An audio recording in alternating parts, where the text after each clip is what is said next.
Bashkia e Korçës ka filluar këtë të shtunë ndërhyrjen për pastrimin e inerteve në fshatrat e njësive administrative të Korçës, të cilat tashmë janë bërë pjesë e Bashkisë së Madhe dhe sigurisht shërbimet jepen po nga kjo bashki. Sipas drejtorit të ndërmarrjes së shërbimeve publike, Thanas Tona, aksioni do të vijojë për një javë rresht dhe synon jo vetëm pastrimin, por mbi gjitha edhe ndërgjegjësimin e banorëve të këtyre zonave për të mbajtur pastër mjedisin. Sot filluam aksionin për pastrimin e fshatrave nga mbetjet urbane, mbetjet e ngurta, mbetjet organike.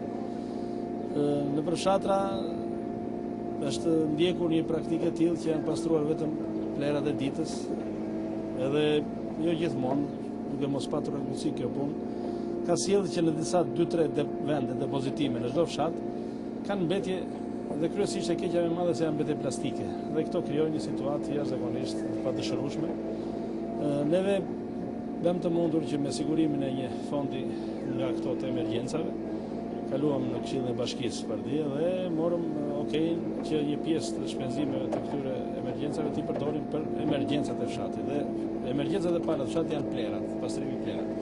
Sot jemi në Bullgarec, punojmë në 2 fshatra aktualisht, këtu edhe në Bullgarec dhe në Çiflik. Janë 2 vadroma të mëdha, 2 kamion të mëdhenj. Do të vazhdojmë për gjithë ditën sot në këto 3 fshatra dhe në Porodin. Nesër do vazhdojmë krahun tjetër nga Barshi për të dalë deri në Kuç, ku fillon ndarja e kufisë së bashkisë.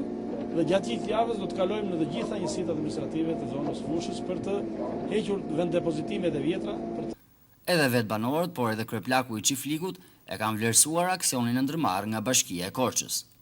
Me krijimin e administratës së re, edhe me fillimin që kanë nisur, ka filluar një punë e mirë. Domethënë tëra këto mbetjet edhe çka e ku ka, që janë hedhur gjatë kësaj kohe, nuk ka qenë në varësi po ka qenë në varësi gjithmonë të bashkëfshatarëve tanë. E mira e që nuk do hedhin me, se kështu do ta mbajnë vetveten, gjithmonë ta mbajnë fshatin e pastër. Na duket se çdo gjë do me përmbajtur. Se deri tashti fshati ka qenë pa zot fare. Pa zot.